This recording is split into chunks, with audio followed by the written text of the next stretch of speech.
അസ്സലാമുഅലൈക്കും. ഞാൻ മുഹമ്മദ് അഫ്നാൻ. നിങ്ങൾ ഏവർക്കും സുഖമാണെന്ന് കരുതുന്നു. എൻ്റെ കുഞ്ഞറിവിലുള്ള ഒരു കാര്യം നിങ്ങളുമായി ഷെയർ ചെയ്യാനാണ് ഞാൻ വന്നിരിക്കുന്നത്. ഒന്ന് ശ്രദ്ധിച്ചാൽ അള്ളാഹുവിൻ്റെ പക്കൽ നിന്നും നമുക്ക് ഒരുപാട് കൂലി ലഭിക്കുന്ന കാര്യമാണ്. പ്രിയമുള്ള കൂട്ടുകാരെ, നല്ല ഭക്ഷണം നമുക്ക് ഇഷ്ടമുള്ള കാര്യമാണ്.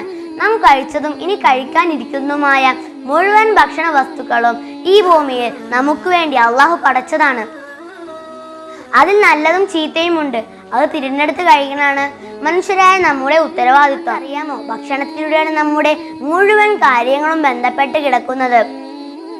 ഇബാദത്തുകൾ, ആരോഗ്യം, സമ്പത്ത് എന്നിങ്ങനെ എല്ലാം.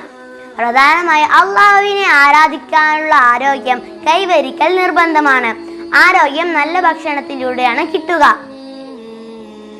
ആഹാരം സമ്പാദിച്ചെടുക്കുമ്പോഴും അത് കഴിക്കുമ്പോഴും നബി സല്ലല്ലാഹു അലൈഹി വസല്ലമ തങ്ങൾ പഠിപ്പിച്ചു തന്ന ചില മര്യാദകളുണ്ട്.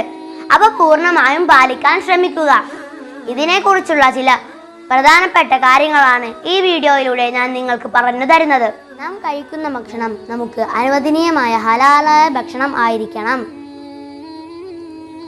അതിൽ തന്നെ 5 കാര്യങ്ങൾ നാം ശ്രദ്ധിക്കണം. ഹറാമായ രീതിയിൽ സമ്പാദിച്ച ഭക്ഷണം. 2 കളഞ്ഞു കിട്ടിയ ഭക്ഷണം. 3 ഉടമസ്ഥന്റെ അനുവാദമില്ലാതെ എടുത്ത ഭക്ഷണം. 4 തട്ടിയെടുത്ത ഭക്ഷണം. 5 മോഷ്ടിച്ച ഭക്ഷണം. ഇവയെല്ലാം നമുക്ക് ഹറാമാണ്. ഇവയെ തൊട്ടെല്ലാം സൂക്ഷിക്കൽ നമുക്ക് നിർബന്ധമാണ്. അല്ലാഹു തആല അതിന് നമുക്ക് ഭാഗ്യം നൽകി അനുഗ്രഹിക്കട്ടെ.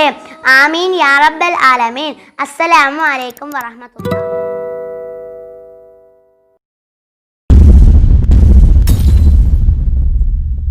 ഈ വീഡിയോ നിങ്ങൾക്ക് ഇഷ്ടമായാൽ ഞങ്ങളുടെ ചാനൽ സബ്സ്ക്രൈബ് ചെയ്ത് ഞങ്ങളെ സപ്പോർട്ട് ചെയ്യാൻ മറക്കരുതേ.